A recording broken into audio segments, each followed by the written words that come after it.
Hi, I'm Giancarlo Gonzalez, and my project will be about emergency management, business contingency programs in the private sector. I am a senior major in political science and philosophy. I chose business contingency programs in the private sector because of the level of impact that businesses can have in disasters, both during and after. To start, we should define what business continuity programs are.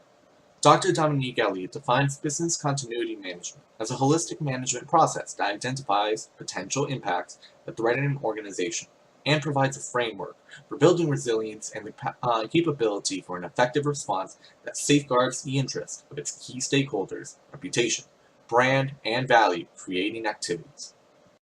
For my research, I placed an emphasis on examining one of the costliest and most impactful hurricanes to have ever hit the United States, Hurricane Katrina. Hurricane Katrina was categorized originally as a Category 5 hurricane. However, by the time it made landfall, it was downgraded to a Category 3.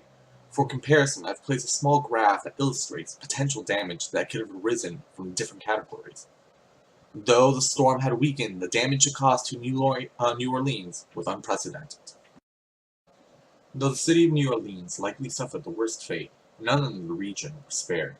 19% of U.S. oil production was damaged, and oil production decreased by about 33%. The laws of supply and demand only ensured for the price of oil to increase and for gas prices to soar to a monumental $5 a gallon. But oil wasn't the only industry affected. Louisiana was a major player in the sugar industry, but 40% of sugar crops were destroyed, a loss of over $500 million. And tourism revenue had gone from $4.9 billion prior to the storm in 2004 to an abysmal $2.8 billion in 2006, just 1 year after the storm struck. There are those, however, who took all the correct steps in ensuring themselves safe, both physically and fiscally. When looking for an example of proper business continuity planning, Walmart is by far one of the best examples.